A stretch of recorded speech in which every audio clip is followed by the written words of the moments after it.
আসসালামু আলাইকুম, শুভ সকাল। সবাইকে শুভেচ্ছা জানিয়ে শুরু করছি রনি নিউজের আজকের আয়োজন।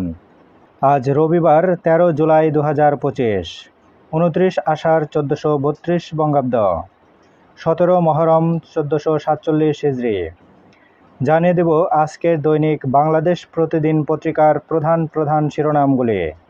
আজকের দৈনিক বাংলাদেশ প্রতিদিন পত্রিকার প্রধান শিরোনাম: নৃশংস হত্যায় তোলপাড়, ক্ষোভ বিক্ষোভ সারা দেশে, দোষীদের শাস্তি চায় সবাই। খুনিদের গ্রেপ্তার করা হচ্ছে না কেন? মবে সরকার প্রচ্ছন্ন মদদ আছে কিনা, বললেন তারেক রহমান। অদৃশ্য শত্রু দৃশ্যমান হচ্ছে। কঠোর বিএনপি, অপরাধ করলেই শাস্তি।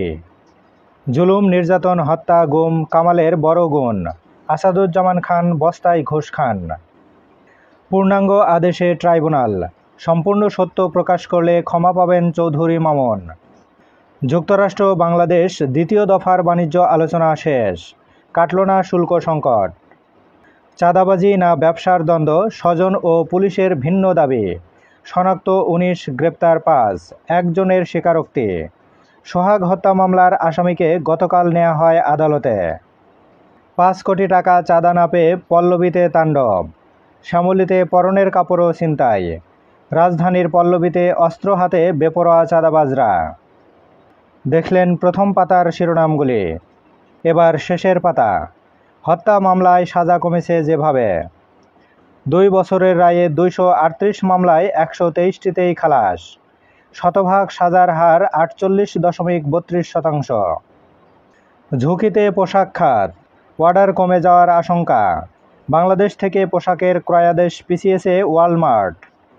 বিএনপির সঙ্গে আসন সমঝোতা চায় বাম। পূর্বাচল এক্সপ্রেসওয়ে অটোরিকশার দখলে, বাড়ছে যানজট ও দুর্ঘটনা। দ্রুত গতির সড়কে রিকশা, বেড়েছে উল্টো পথে চলাচল। বন্যা পরিস্থিতির কিছুটা উন্নতি। ভারতে বিমান দুর্ঘটনার কারণ জানা গেল। খুলছে নতুন দিগন্ত, প্রশিক্ষণ দিয়ে কর্মী নেবে জাপান। দক্ষ কর্মীর কোটা পূরণই বড় চ্যালেঞ্জ। দর্শক, এই ছিল আজকের দৈনিক বাংলাদেশ প্রতিদিন পত্রিকার প্রধান প্রধান শিরোনামগুলি। প্রতিদিন জাতীয় দৈনিক পত্রিকাগুলোর শিরোনাম জানতে আমাদের চ্যানেলটিকে সাবস্ক্রাইব করে চ্যানেলের পাশেই থাকুন। এতক্ষণ সঙ্গে থাকার জন্য ধন্যবাদ।